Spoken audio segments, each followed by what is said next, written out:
Now that you understand the fractal model and the candles that I'm looking to position myself in for expansion, how do I actually find an entry?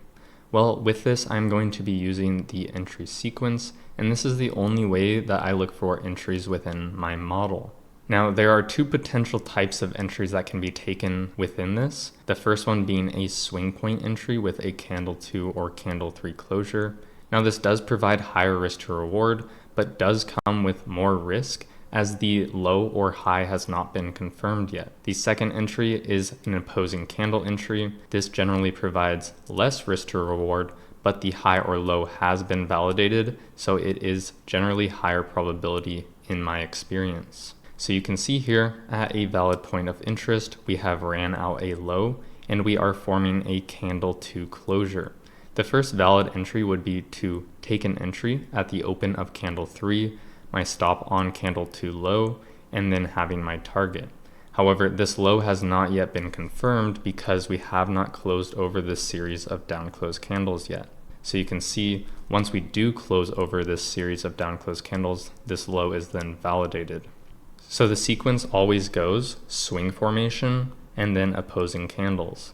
The reason that waiting for the opposing candle formation to occur is higher probability is because this low is then validated, right? It validates this as a series of opposing candles. With taking an entry like this low has not been validated yet. So even if we are going to go higher, we still could possibly run out that low one more time. Now this is what the entry sequence looks like off of a low or a high, but what does it look like off of the other points of interest? So you can see here we have already validated an opposing candle. Price reaches into that opposing candle. We have a candle 2 closure. So entering on the open of candle 3 would be the first possible entry, providing higher risk to reward, but this low has not been validated yet. However, once we close through this down close candle here, this low is validated. Now, why is this example within a fair value gap higher probability than the ones before? Well, you can see we have a candle 2 closure, but what also happens at that candle 2 closure?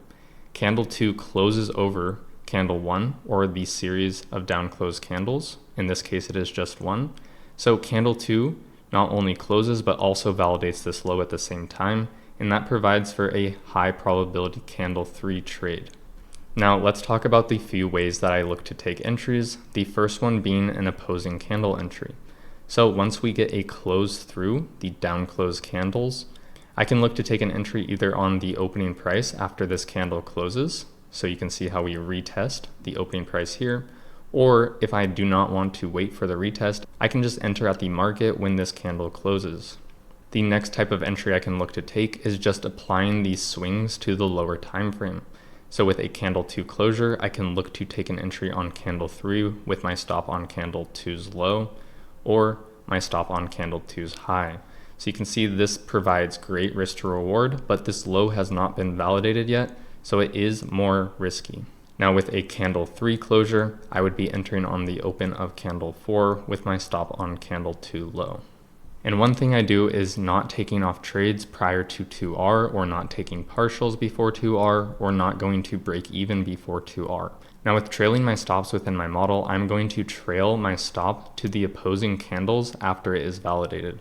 So you can see here when we close through these series of down close candles here, my initial stop would be here. However, once we reach lower into a point of interest or back into this opposing candle, and then close over here, I now have a new validated low and I can move my stop to right here. And then as we continue, once we close through these series of down close candles here, I can then move my stop to here as we validated a new low.